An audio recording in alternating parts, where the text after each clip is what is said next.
আপোনাৰ 78 পাম তেখেতৰ মৃত্যু বাৰ্ষিকী আজি। আমি কাৰ্বি আংলং অট'নমাছ কাউন্সিলৰ পৰা আমি জ্ঞাপন কৰিছোঁ, আমি শ্ৰদ্ধাঞ্জলি জনাইছোঁ আৰু আমি তেখেতৰ গুৰু চেমচন সিং ইংতিৰ জীৱনীৰ ওপৰতে এটা কম্পিটিশ্যন এটা ৰাখিছোঁ। তেওঁৰ জীৱনীৰ ওপৰতে মানে স্পীচ তো ষ্টুডেণ্টসকলে পাৰ্টিচিপেট কৰিছে, বিভিন্ন স্কুলৰ ষ্টুডেণ্টসকলে। তো তেখেতসকলকো আমি প্ৰাইজ ডিষ্ট্ৰিবিউশ্যন কৰিছোঁ আজি, ফাৰ্ষ্ট, ছেকেণ্ড, থাৰ্ড তেনেকুৱাকৈ আমি ৰখা হৈছে। বাকীবিলাকো সুন্দৰকৈ লিখিছে বা সুন্দৰকৈ কৈছে, তো আমি তেনেকুৱা প্ৰাইজো দিছোঁ, ফাৰ্ষ্ট, ছেকেণ্ড, থাৰ্ড তেনেকুৱাকৈ।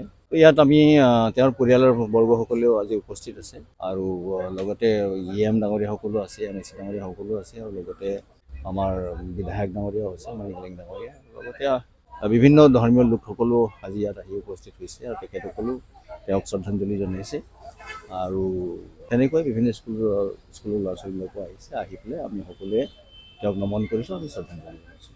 তাৰমানে আমি আমাৰ বীৰ মহাপুৰুষসকলৰ জীৱনীবিলাক আমি পঢ়িব লাগে। স্কুলত কলেজত যিখিনি পালোঁতো পালোৱেই, কিন্তু ইয়াৰ বাদেও আমি স্কুল কলেজ এৰাৰ পাছতো আমি মহান লোকসকলৰ জীৱনীবিলাক আমি পঢ়িব লাগে, যাতে আমি তেখেতসকলৰ দৰে বীৰ মহাপুৰুষসকলৰ দৰে আমাৰ চিন্তাধাৰাবিলাক আহে আৰু আমি সমাজৰ কাৰণে, দেশৰ হকে, সমাজৰ হকে বা আমাৰ ওচৰ চুবুৰীয়াৰ হকে যাতে আমি মানে সহায়ক হ'ব পাৰোঁ বা আমি কিবা সহায় কৰিব পাৰোঁ, তাৰ কাৰণে আমি সকলোৱে মনত ৰখাটো উচিত।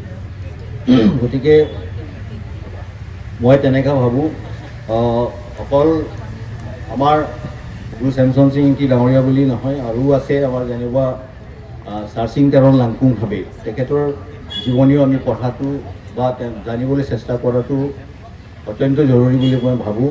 আৰু অকল চাৰ্চিং তেৰণ লাংকুং ভাবে বুলি নহয়, আৰু আমাৰ আছে যেনেকুৱা চংবে বা অন্যান্য কাজিৰ ৰহাম্পি, ধংনকবে, ৱাইচং, তেওঁলোকে